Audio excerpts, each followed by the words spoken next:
Singularity. Hello, everyone, and welcome to another edition of Singularity One-on-One.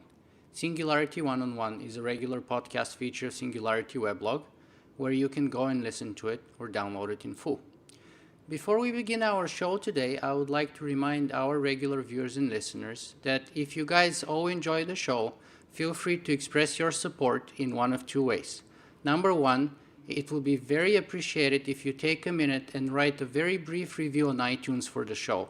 This is a fantastic way to spread the word and improve the awareness of other people of all those technology and exponentially growing related topics that we discuss on this show. Number two is, of course, simply go on our donations page and feel free to contribute any funds you feel appropriate. And it goes without saying that everything would be used to improve and make this show bigger and better so that we all benefit from it.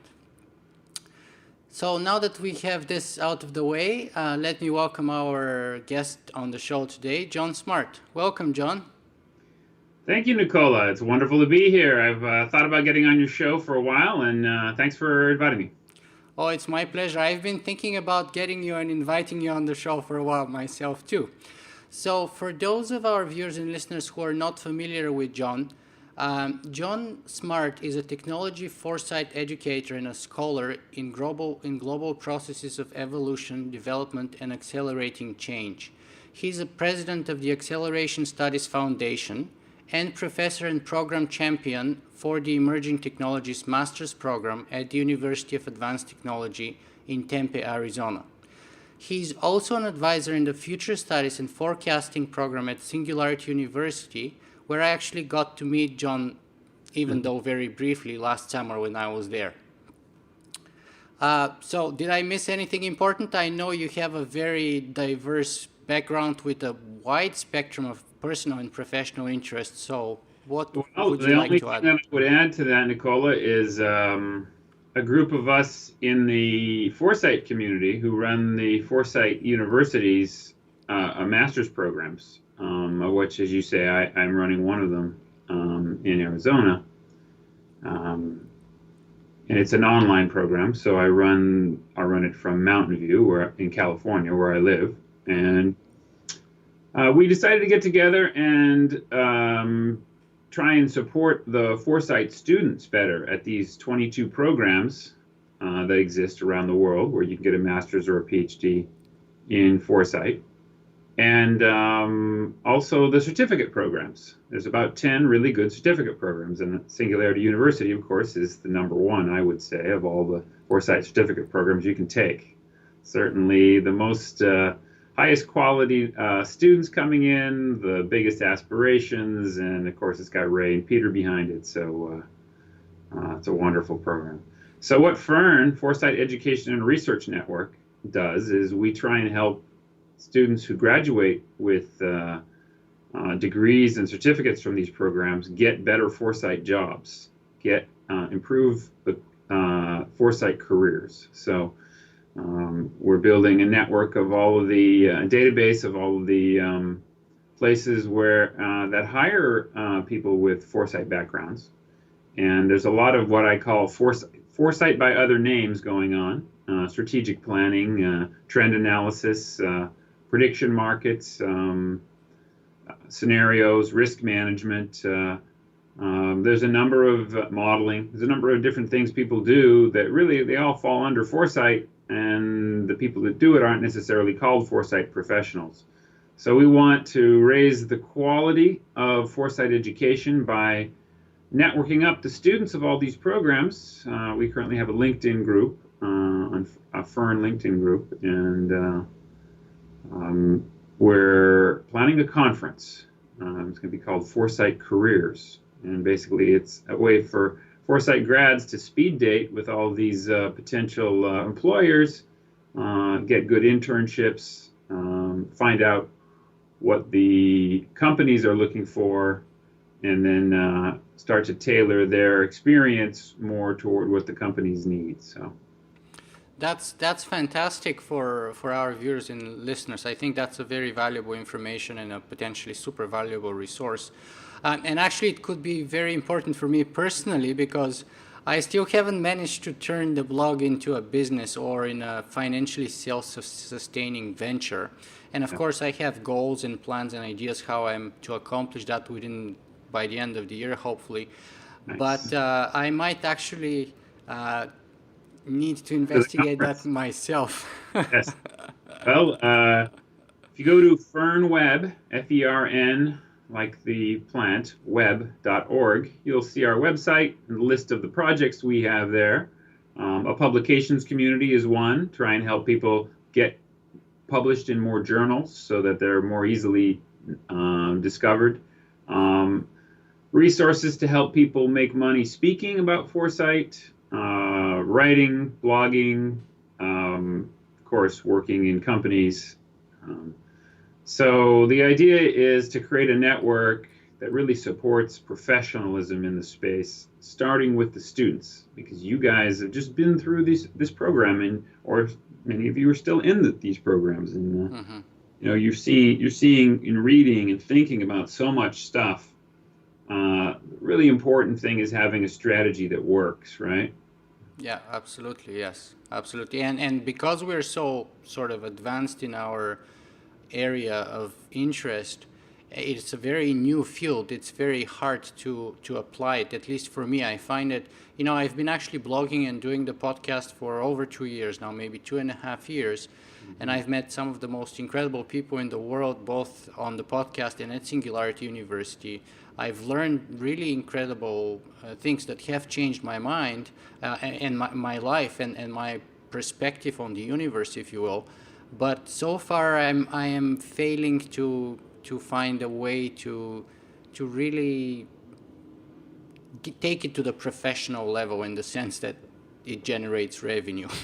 So I think Yes. perhaps you could claim I am professional in the sense that the amount of time that I spend is easily 8 hours per day, usually 6 or 7 days a week, uh, for the Yeah. past 2 or 3 years. But uh, the financial end of things hasn't arrived yet, even though I'm optimistic. So uh, Sure.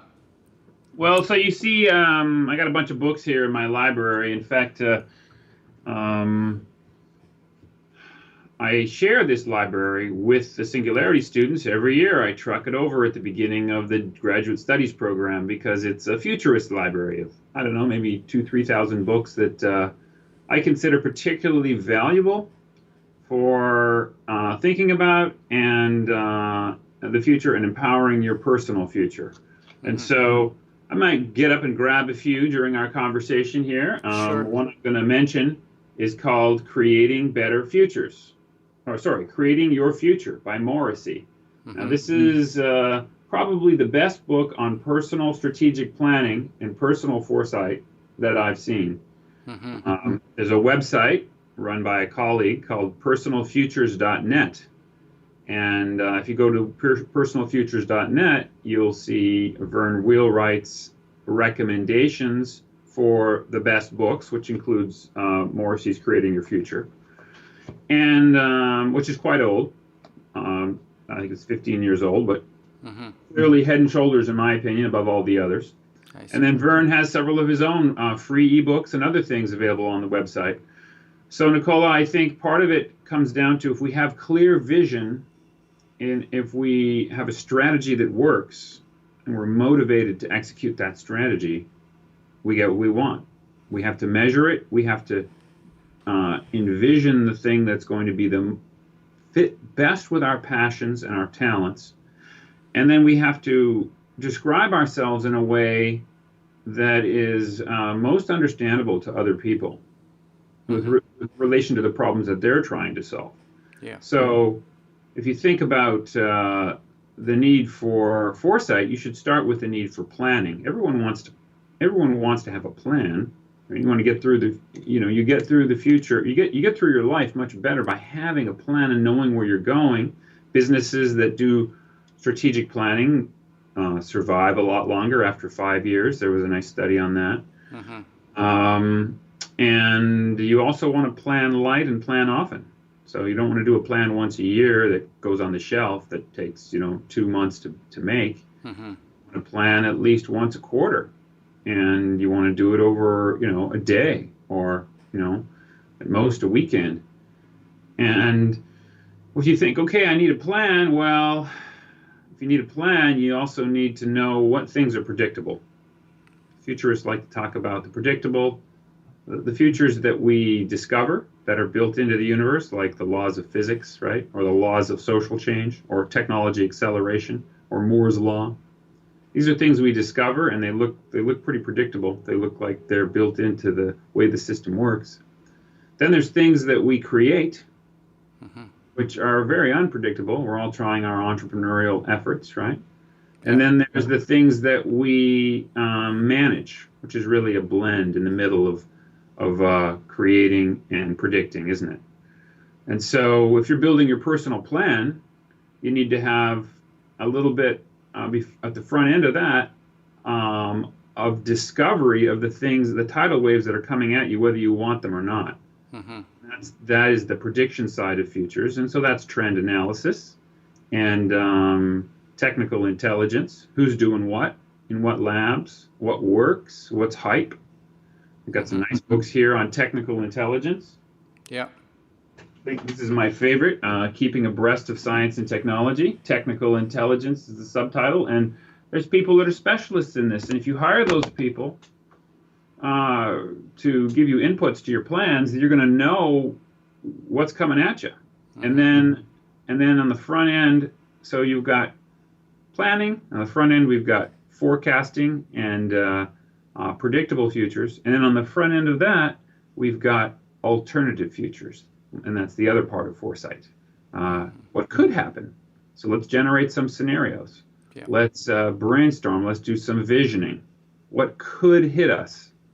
And you'll find companies with big planning departments, smaller forecasting departments, and then their foresight department's the smallest of all. But you really should have folks doing all of those things if you're serious about planning at the organizational and at the personal level, right? Mm-hmm. Absolutely.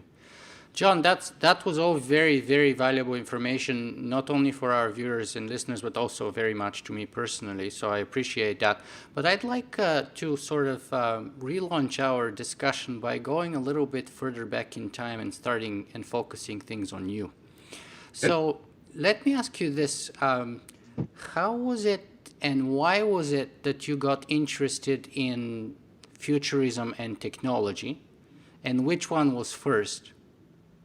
Well, I was a little kid. I was 5 years old, and I was sitting in a line with my parents in some boring line at a DMV or something, and they wouldn't let me go away and walk around because it was some large, cold, bureaucratic place. I remember the marble and the tall walls, and I had to figure out something to do with my mind. And I remember thinking, well, I can think about the future because that's hard, at least for me. And it's a fun game, and I can start telling stories about it and asking my parents, what do they think of these stories? And so that pretty much launched it for me. And from that point forward, I had a little game I could play. Where are we going? What's happening next? And I kind of came to realize that there weren't that many people playing the game. A lot of people didn't think there was any value in it. A lot of people didn't think there were even predictable things. I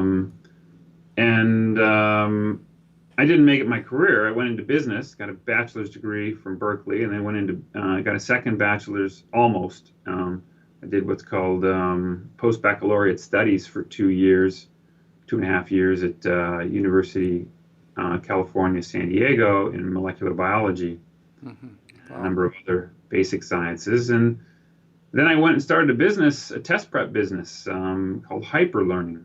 So that was started with science tutoring, and then it went into MCAT and LSAT and SAT, these standardized tests, and with a partner, a really brilliant guy, mathematician. And sold that, went to medical school, did 2 years, and I kind of realized the thing that interested me the most about medical school was these AI in medicine classes. I went in thinking that there were going to be all these things that were going to change the world on the neurology side. So my essay was all about, I'd love to see if we can come up with I'd love to be involved in clinical neuroscience research and see if we can come up with a drug that lets us remember, 10 times better, or something that preserves our brain plasticity like a 20-year-old when we're 50. So when we get kicked out of work by a machine, which I said in my essay, right, this 50-year-old can go back and relearn. And so I was focusing on the brain side of the equation. How can we improve the brain? And it was really only in my second year of medical school that I kind of came to realize that the body doesn't work that way. You go in and try and fiddle with this thing from the top down, it's going to resist you. All the easy things evolution's already discovered. If you came up with a drug that gave you better memory, as they've done with mice, there's going to be all these other side effects that make it probably unusable. It's just very, very hard to fix that system from the top down. You can fix it from the inside out, but you'd have to understand what you're doing. And of course, we don't have the AIs to figure that out. It's ridiculously hard. And then I was looking on the computer side, and I was seeing these incredible accelerations. This was the late 90s. And it just kind of came clear to me that the levers that really were moving the world were at a lower level. They were in this area I call inner space, nanotechnology, information technologies. And if I really wanted to get back to my primary love of understanding the future, it was in that space. So I took a deep breath and realized that's really what I needed to do. So I went off and got you don't get a master's if you leave medical school without your, degree, right? And without doing the clinical stuff. But you get a master's equivalent. You can't call it a master's. A few universities allow you to, but UCSD, where I went, doesn't. So I have a master's equivalency in physiology and medicine. And just like I did a second bachelor's, now I realized I need to do a second master's. And this time it was in foresight. So I went to the University of Houston, which is the oldest program, started in 1975 in the Apollo era heyday. Wow. Anything could happen in the world, so we better have a foresight program. It was started right next to Johnson Space Center in Houston. If you go out there, you can see the Apollo, the titans of that age, these huge, Saturn V and other craft, lunar lander models sitting out there at the Space Center. And of course, that's where they train astronauts in the pool, for the ISS and things like that. And really, a lot has happened since. Space didn't turn out the way a lot of people originally thought, and I think that's for important reasons. I think that's because the acceleration we're discovering, the real acceleration, is in this inner space world. The computers that were on the Apollo missions were, just a tiny fraction of the complexity of this thing I've got in my pocket, right? Yeah. So things are going into inner space. And in fact, human brains did that. This thing right here is an incredible example. 100 billion neurons with 100 trillion unique synaptic connections. Most complex inner space thing we know.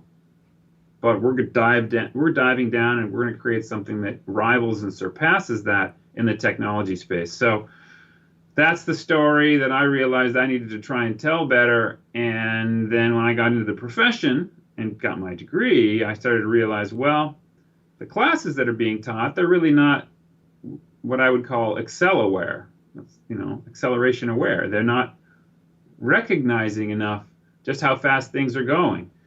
We need people out there, graduates with masters and PhDs who've studied this stuff all over the world in all kinds of fields, who, when, a politician says Social Security is going to be busted, going to be broken in 2060, or 2050. And if they aren't saying in the same breath, robots are going to be wiping your ass in 2050 when you're sitting on your john, right? Sorry, your toilet.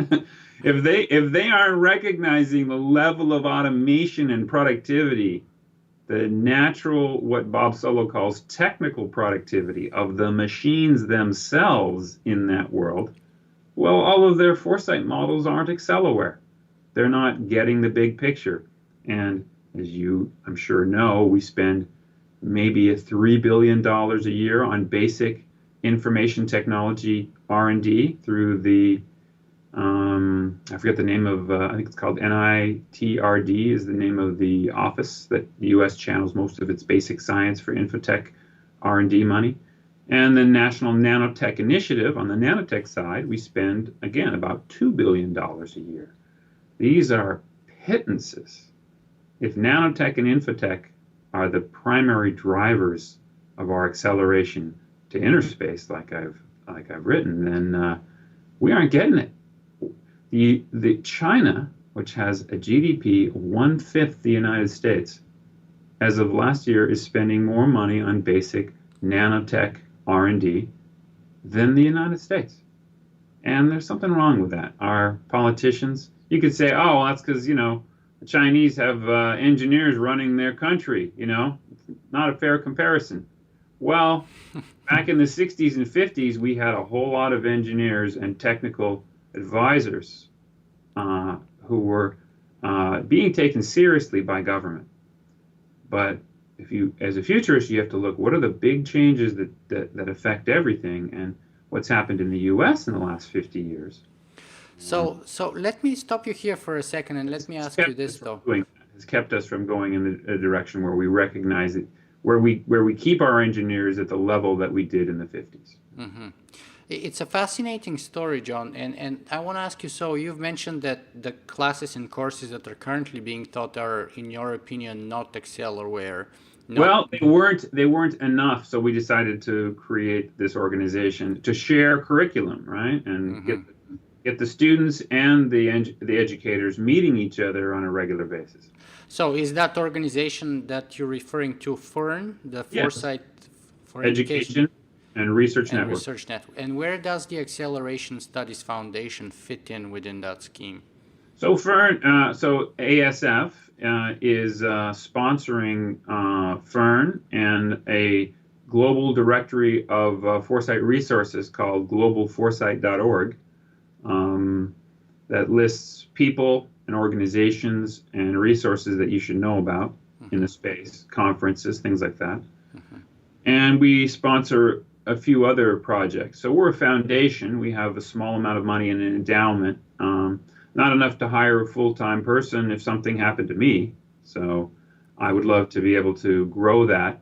But so our job is to really, the ASF job is really to try and make acceleration studies this topic that we might call, some people call it transhumanist studies or singularity studies, is a term that Damien Broderick coined back in the 90s.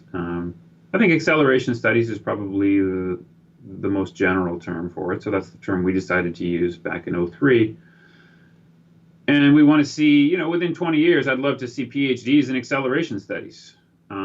I'm doing a master's program. I'm building and running one called Emerging Technologies at the University of Advancing Technology, right? And we've just got our first students, so it's just gotten off the ground. It's very exciting. We're hiring our industry professors, really cool people who have backgrounds and ideas in emerging technologies. I think, hopefully, cross our fingers, we'll get James Hughes as one of our, who runs the Institute for Ethics and Emerging Technologies. Nigel Cameron, who runs the Center for Policy on Emerging Technologies in Washington, D.C. Folks like that, people who really care about understanding emerging technologies and want to raise the level of our dialogue with regard to policy, foresight, entrepreneurship, right? So, since we've been talking about acceleration studies and acceleration in generally for a while now, let's see, can you perhaps give us your best definition about the meaning of accelerating change? Well, so now we're getting to one of the other projects that ASF sponsors and runs, and that's Evo Universe. So we have a small community of systems theorists who try and understand change at the universal and subsystem levels. So if you want to think, if you're in foresight, you really have, as Peter Bishop says, you've got a whole bunch of theories of change. They may be implicit or explicit, and the best thing is to make them as explicit as possible. You have a theory of social change, technological change, physical change. You and I have high homology on our theories of physical change. We both have pretty good models of classical mechanics, and we even have good models now, thanks to Einstein, bless his heart, of weird change at the extremes of space-time, right? And so we've got all these interesting models. And we have strong homology in the change models in the physical sciences. But as you scale up in terms of the emergences in the universe, physics, chemistry, biology, society, technology, well, those models get a little fuzzier, and we don't necessarily agree on those models. But as futurists, as foresight professionals, we should try and make those as clear as possible and talk about them, right? And then we'll improve them by critiquing them, getting them out and open. We'll build what are called schools of thought. So these are distinct, different opinions about the drivers of change and the futures, right? The predictable and the unpredictable futures of each of these different things. So if you look at climate change, there's probably 8 different schools of thought about what are the primary drivers and what it might look like in 20 years. The important thing is to get those all on the table and then see if you can get people at least agreeing that if we had this piece of research or this little bit of information, we could collapse those 8 down to 6, maybe 5, right? And that, I think, is how progress really occurs. It really starts with a good change model. So Evo Devo Universe is a community of about 50 of us who think that there's 2 fundamental processes, if you will, underlying all interesting complex systems, what are called complex adaptive systems or complexity studies. And so systems theory is a branch of philosophy that looks at different systems and tries to see differences and similarities between them at the systems level. So it's basically a soft version of complexity studies, which is systems theory plus all the math, right? Mm-hmm. Systems complexity studies emerged out of systems theories in the 80s, right? And there's some really nice books you can read. Gleek's Chaos and Lewin's Complexity is probably the best single book on the rise of the complexity sciences. So the way I look at change, you've got an evolutionary process underlying many complex systems. So it looks kind of like basically more chaos is happening over time, right? Mm-hmm. And chaotic attractors might be driving that. Okay, so there might be deterministic chaos or other systems that create randomness. They shuffle things around. Mm-hmm. We like to say, evolution shuffles things around. It doesn't know what's going to work. It throws everything at the wall to see what sticks. Yeah. Well, then you can say on your right hand, you got a mirror image of that, and it's not creation of chaos in a complex system that's happening on your right hand. There's another process which takes chaos out of complex systems and hits a future target. And biologists think about development as the ideal example of that. A developing system hits a future target very predictably. You look at 2 identical twins and they've got the same basic genes. The way they were built is actually a very chaotic process. So everything about them that matters at the molecular and in the cellular level is actually chaotically different. Mm-hmm. There's a whole bunch of variety that's been created, and then there was a selection process that happened, a competitive selection process to wire up the brain, for example. Mm-hmm. So the fingerprints, the retinal prints, the brain wiring, the organ microstructure, the ideas in the heads of these 2 identical twins, they're different. Yeah. But look at them from across the room, and they look the same, don't they? They hit puberty at the same time, which is a crazy, crazy amount of future time from the molecules that are involved perspective. Mm-hmm.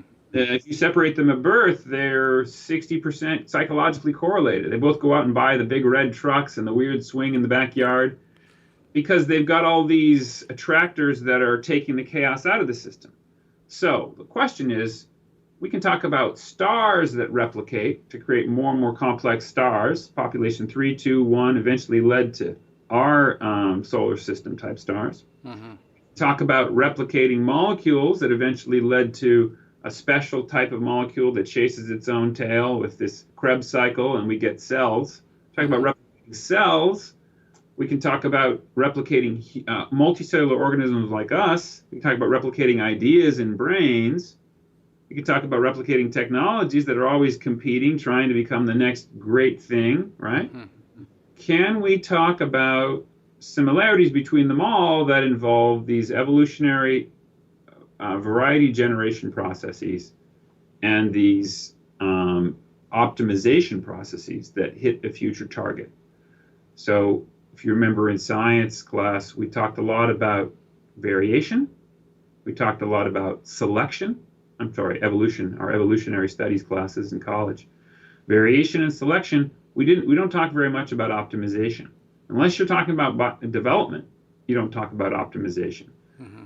I think the interesting question is, in this accelerating change we see in our universe, is the universe itself an evolutionary developmental process?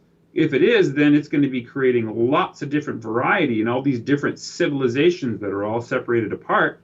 Mm-hmm. But it's also going to have these features that are predictable. It's going to have heat death. It's going to have dark energy with these accelerating all of the informational islands apart from each other. Is the latest, right, from dark energy, right? Breaking the universe up into these separate informational islands. It's also going to have things like accelerating complexification. If you look at life, the history of life, from a systems perspective, what has slowed down that acceleration? There's very few things. It looks like it seems to be not just an evolutionary process, but also a developmental one. So there's some kind of an optimization. So when you talk about development, you use words that are a bit of a no-no in most scientific vocabularies. Use words like progress, hierarchy, directionality, right? And I would add complexification. Kurzweil likes to say the universe looks like it's conserving intelligence. I agree with him. The universe looks like it's conserving and accelerating these local islands of intelligence. And I think it's making those local islands more and more resilient the more complex they get. And resilient means you could chop off one of the branches, but the thing has so many more branches the more complex it gets, you can't knock the tree down. Mm-hmm. I disagree with many of my futurist friends. I'm a member of the Lifeboat Foundation, which is looking for existential threats. Where I disagree with many of my futurist friends is I see very few, very, very few of those. And the more complex society gets, the less of those there seem to be. The more redundancy, the more ability for us to back up our intelligence in all these ways that, if you're post-biological, you're going to laugh at a gamma ray burst that comes at you. Right? I mean, there's nothing that can take you out the more complex, the further you go into inner space. And that's really interesting. Why do we have a physics that seems to be biased to accelerating intelligence, accelerating complexification, and I'm going to add on accelerating resiliency or immunity. There's these immune systems that kind of come out of the system the more complex it gets. And the best book that I recommend on that would be Better Angels of Our Nature by Pinker. He's talking about how violence is collapsing as a function of social complexity. We're civilizing ourselves. How is that? I don't think that's just evolutionary. I think it's developmental. Yeah, I am very much also hoping that's the case, though we still have a long way to go before I think we could.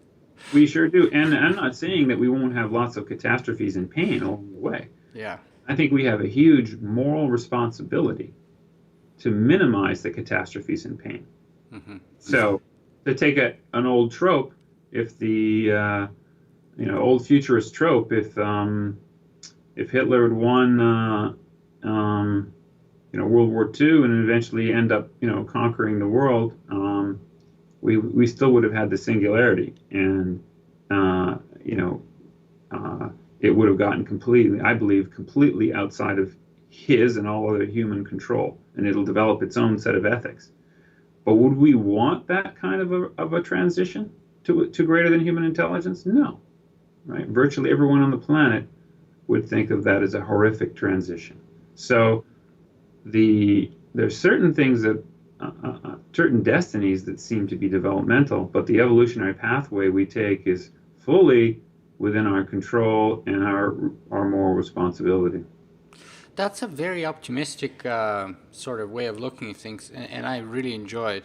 But let me just ask you here to bring in another one of your concepts, which is the idea of stem compression. You briefly touched on inner space and your views and how they're different. Perhaps you could elaborate a little more about the meaning of stem compression, the move towards simplicity rather than complexity, and your ideas of going towards inner space, or what you said in one of your previous interview, density is destiny. Yes, our destiny is density. Yeah. Well, okay. To try and do that in a very simple way, I think we want to look at the evolution. We want to look at the evolutionary development of complexity. And by the way, if someone uses the phrase evolutionary development, they're basically being humble and saying, I don't know if it's evolution or development.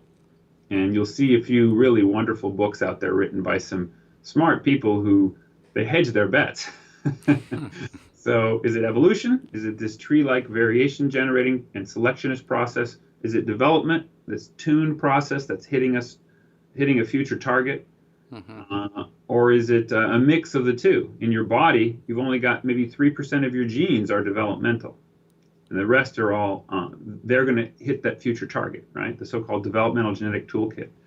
All the rest of the genes in your body, they're trying to recombine and create variety as fast as they can. So you've got sex, you've got retroviruses jumping in your body, having sex with humans, passing their own genes to, within the population. There's so many ways DNA likes to evolve, but evolution isn't the only story. The DNA also, in any complex system, has to have a developmental framework that allows the cycle to continue. So stem compression, I would argue, is a part of this cycle. It's a part of this process where the universe figures out how to package up its intelligence. So where do we start? Let's start at a really fun way, the way I saw it originally, which is I started looking at the evolution of complexity when I was in high school, and I was flipping through some National Geo magazines, and it was like 10th grade or something, and it occurred to me, wow, well, these galaxies emerged, but then the next really interesting thing were these replicating suns that emerged within the galaxies, within small spaces of the galaxies. So if you're looking at a history of complexification, the place in which all the cool stuff was happening became a much smaller subset of the galaxy space. And then we learned that if you wanted to create complex chemistries, you couldn't be too close to the center because there's too much radiation. You couldn't be too far away on the edge of the galaxy because there's not enough metallicity.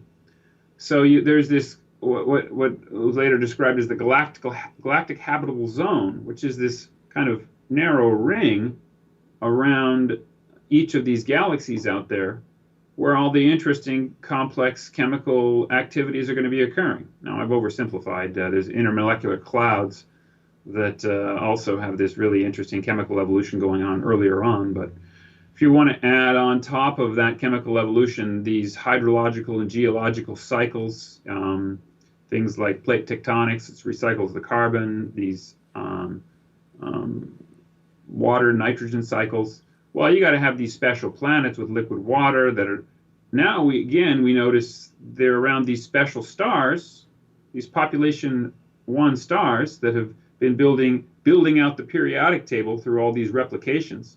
Once you get carbon, enough of these heavy elements, then all the really interesting things are happening on these very special planets that are in a special zone around their stars. So the stars are carbon plus stars that have all these heavy metals in their rocky core planets.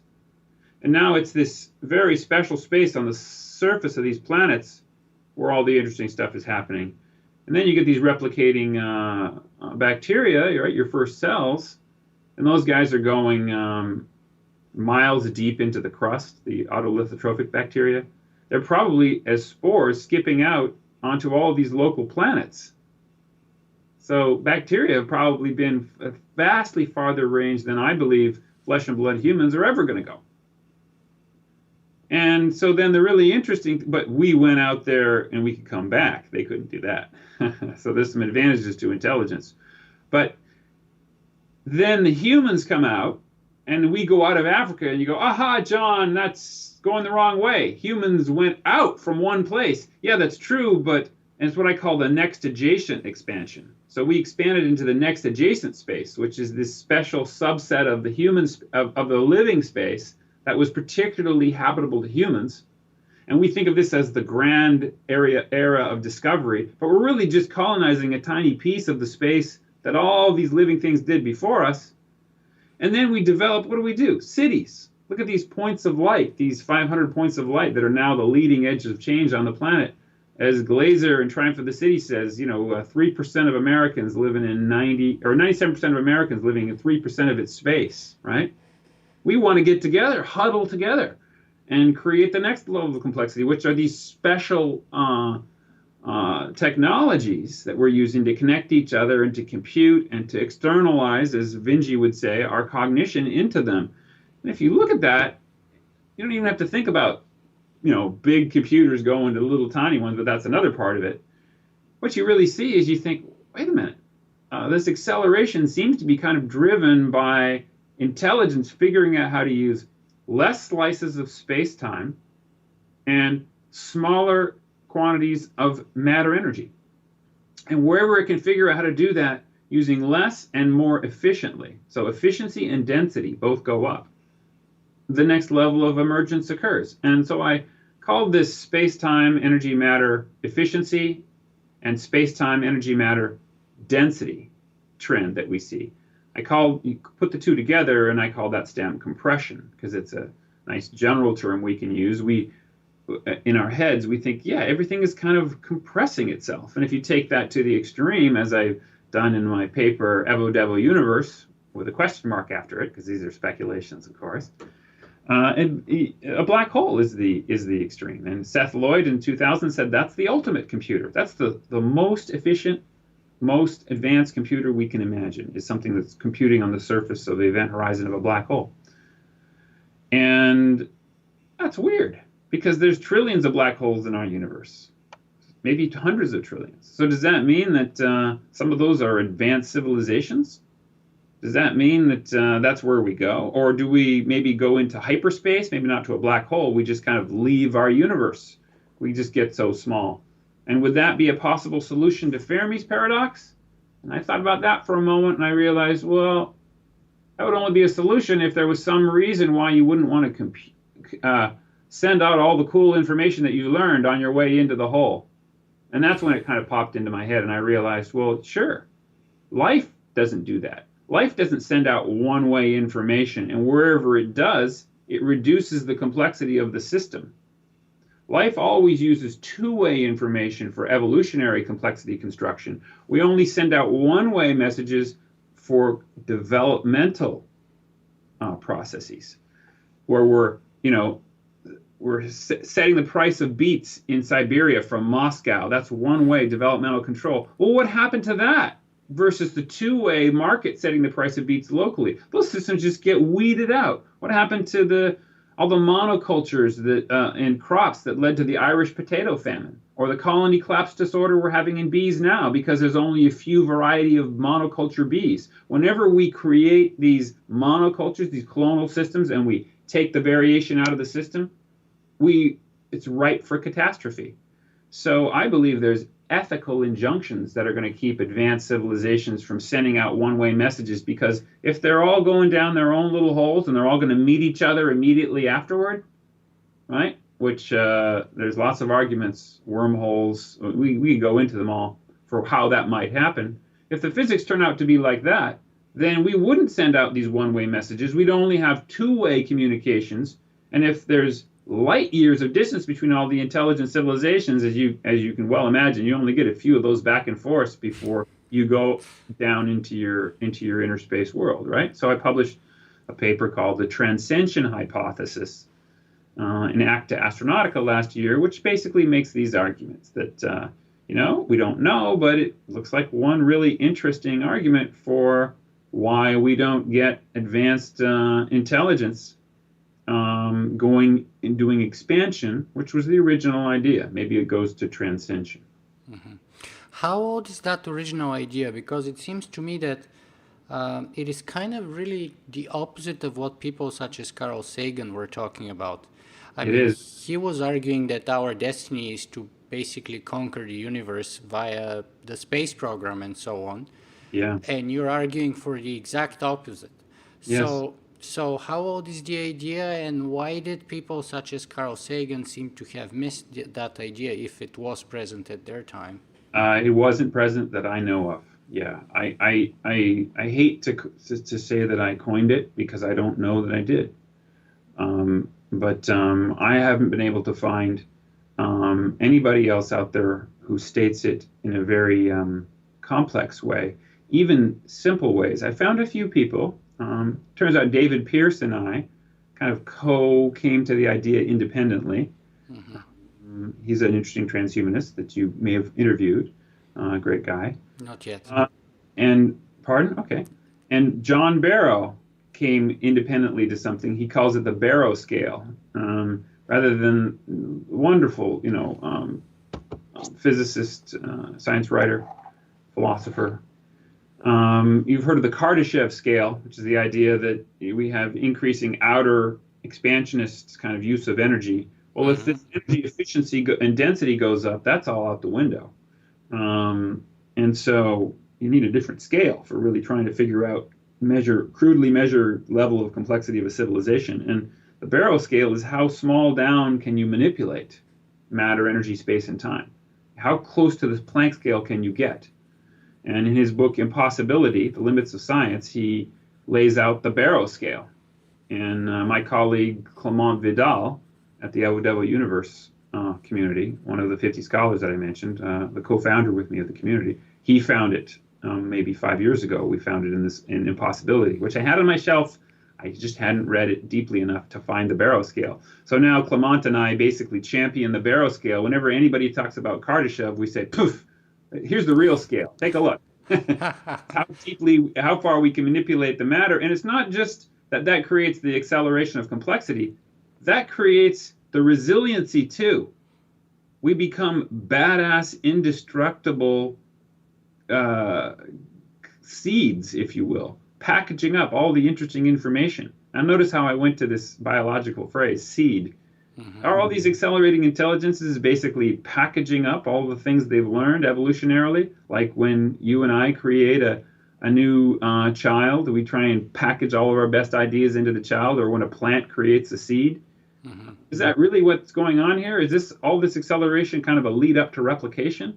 Well, I would argue that it might be. And Lee Smolin, in his book, The Life of the Cosmos, published a whole concept called cosmological natural selection, which argues that every single one of those black holes you see out there may be a very primitive replicating seed that creates very simple bacteria-like universes.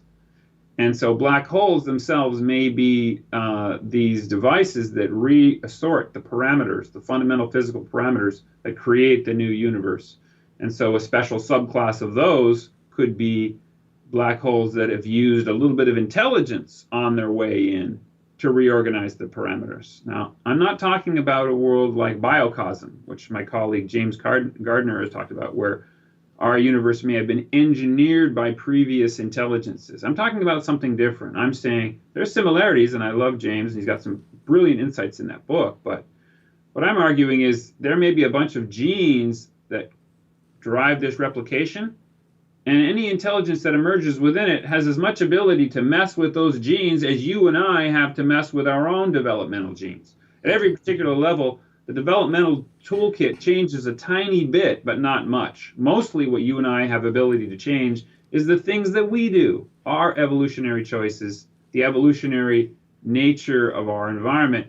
We can't mess with the development very much. So I would argue that this is a concept that's often called self-organization. So the intelligence of our universe may be very largely self-organized through multiple cycles. We add our creativity to it, we tweak it, we do some things that we design, But as you know, people who talk about design and how we are going to design a particular future top down, they're all just throwing out experiments using their weak rationality that the environment is going to decide whether or not they actually fit with the way the thing actually works, right? Mm-hmm. So let me ask you this then and see if it fits with your idea. First of all, I have to say that I was totally unaware of that fascinating idea before I started doing a little bit of background research on you. And I find it, as I said, totally fascinating. Even though it's totally the opposite of the previous ideas that I've been fascinated before and still am, such as Carl Sagan's, ideas. That's a sign of that's a sign of I would say, great adaptability, Nicola, when you can hold in your head the competing schools of thought, argue with yourself over them, and not commit to any one of them until the data comes in. That's where we want to be. We want our brains to be working like this tree here, right? And that's what this podcast, by the way, has been and is all about. Bringing in a variety of people. Some are pro, some are con the singularity, and everybody has a very unique perspective on technology, on accelerating change on the universe, if you will. So that's what it's all about too. And that's why my name is Socrates, because I am very open-minded to all of those ideas. Lovely. But let me bring in this. Michio Kaku recently went on Big Think to say that Moore's law is going to collapse within the decade.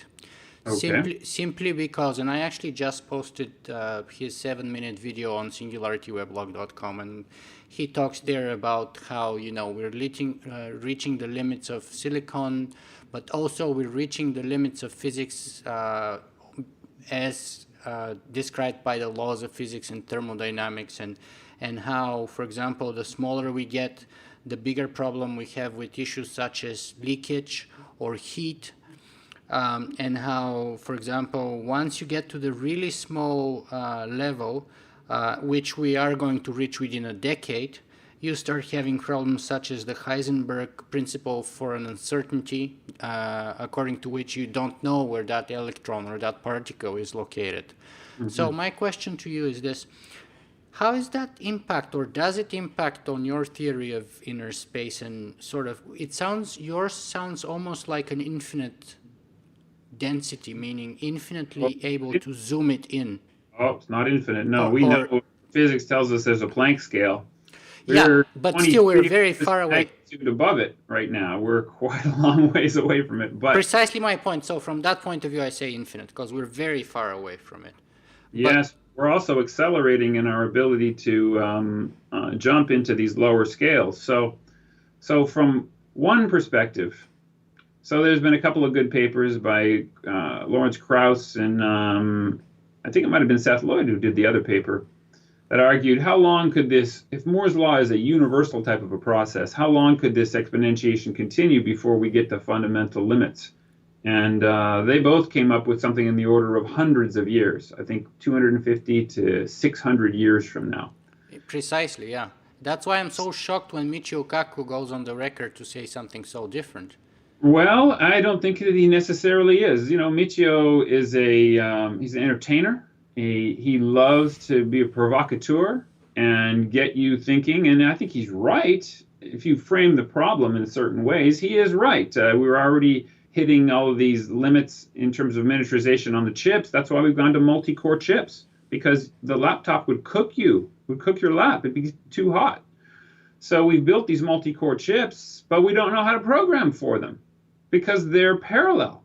So we add more parallelism, and it starts to look more like a living system, but it's taking us to a new, more biologically inspired regime that we don't really understand, because it's more bottom-up than top-down. So now let's look at IBM's Synapse chip, which has got, 64,000 unique cores, and you can program them from the top down and from the bottom up. They can discover their own evolutionary solutions.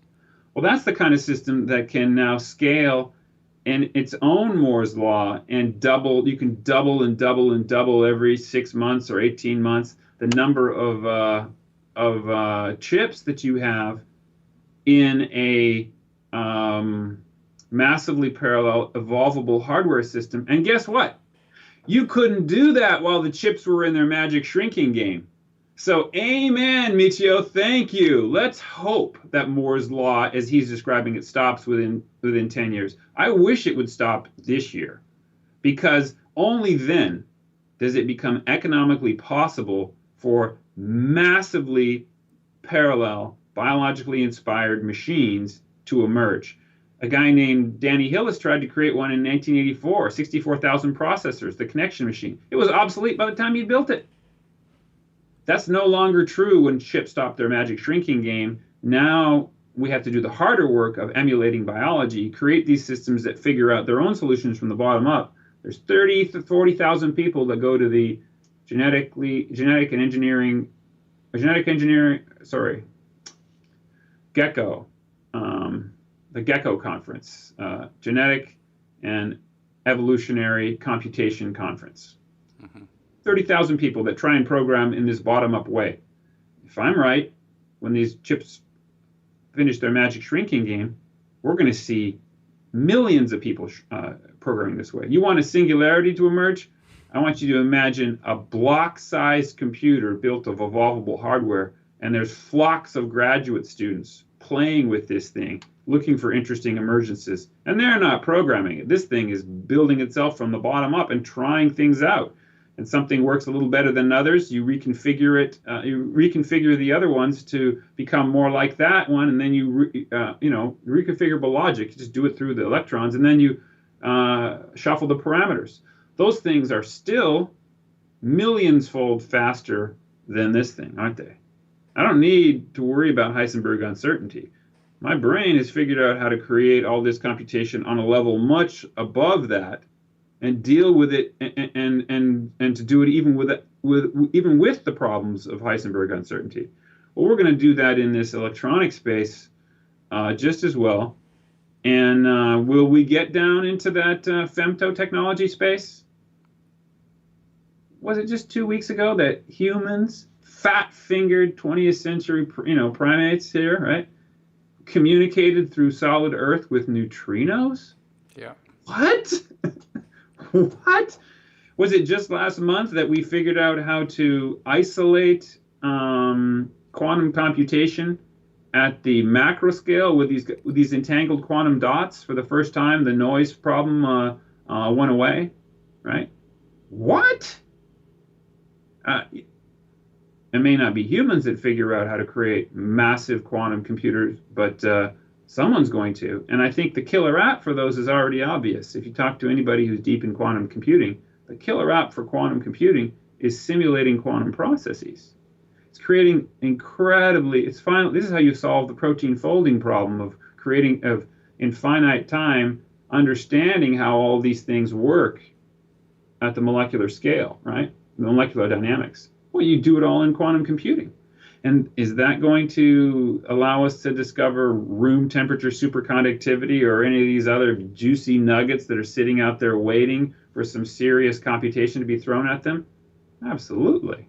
So I am a big believer in femto technology. I imagine that Drexler, who may have been the first to coin it in Engines of Creation, his new book, Radical Abundance, which probably comes out in 2013. You can go to his website, MetaModern, I think it is, or something like that. But you can just Google Radical Abundance Drexler, and you can get on his list for an advance notice of this book. He's probably going to talk about that. He's taking Peter Diamandis' perspective and adding the nanotech to it and saying, yeah, it's not just abundance, it's radical abundance. And so, yes, I can see all kinds of short-term limits that push us in another direction. But boy, there is so much benefit that comes when we do this, what I call not vertical exponentiation of Moore's law, but horizontal exponentiation, and fit more and more and more things into the hardware. This is what made the iPhone such an amazing advance, as my friend Alex Wisner-Gross said. People didn't believe that they could take their OS X and put it in a computer and still have a reasonable battery life. So what did they do? They put the operating system into chips. Nobody thought they'd do that. But you do this horizontal exponentiation where the hardware takes over, another level of stem compression. and the efficiencies now allow you to run, an incredible operating system with a tiny little battery. And so I think that's, the larger story of acceleration is always there. It's hard to see in the short term. That's an absolutely fascinating discussion, John, and I have to say I'm really enjoying it because I've learned so much for the past 1 hour with you. It's hard to begin even to describe, and I'll take some time to digest it too. Well, I'm glad it was useful.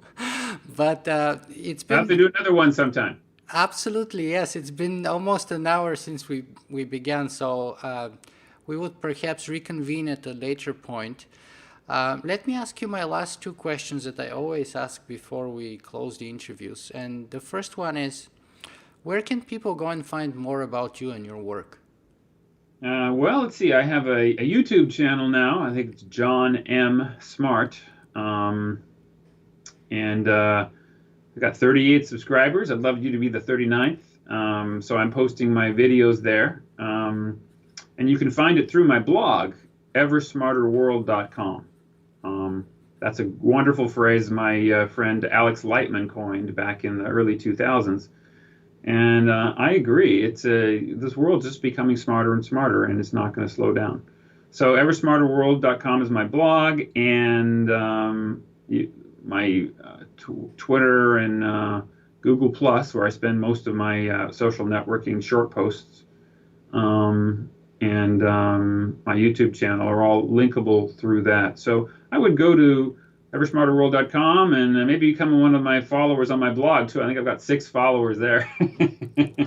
So all pretty recent stuff. But then of course my older websites are accelerating.org, which is the nonprofit's website, and accelerationwatch.com is my original website. It used to be called Singularity Watch, but I realized, no, we're not really watching the singularity, we're watching the acceleration. So Yeah.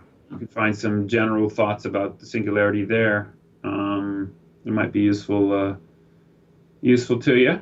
And I guess that's it. So let's see how we can finish our interview with a single message, or perhaps the most important thing that you would like our viewers and listeners to take away from you today. Well, if I was to boil all this stuff down to kind of one thing that's really has maybe meaning for all of us, is that accelerating change is not going to slow down. Now, there could be a pandemic, there could be some serious bad things that would happen, but very, very rapidly afterwards, our immune systems would get better. We would respond to those. We have Draco. If you Google DRACO, we already have incredible advances in our understanding of how to change our molecular environment to be inhospitable to simple organisms like bacteria and viruses. And we're going to figure out how to do that much better, create vaccines, overnight for them, have sensors distributed everywhere.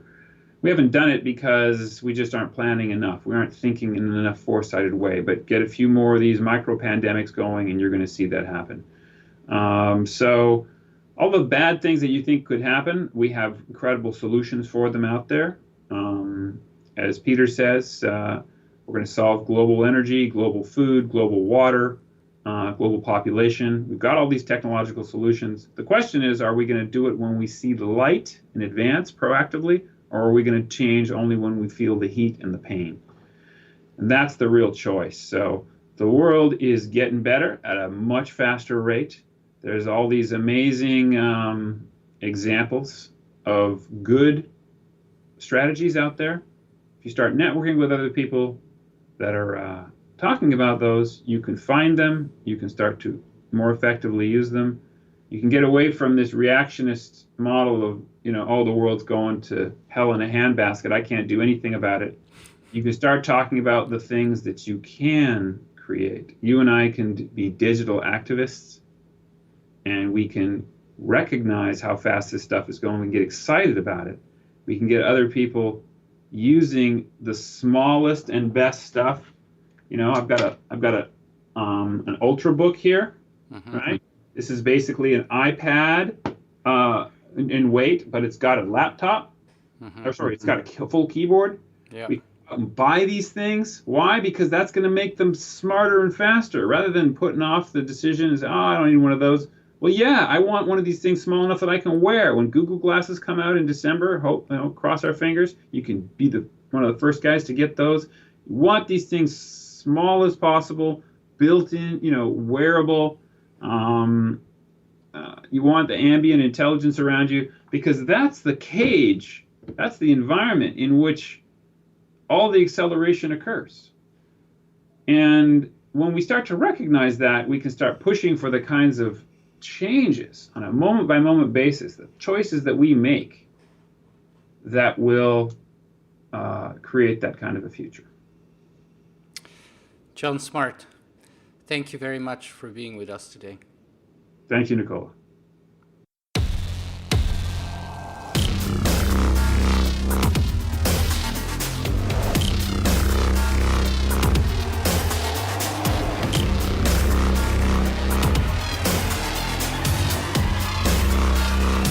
Singularity.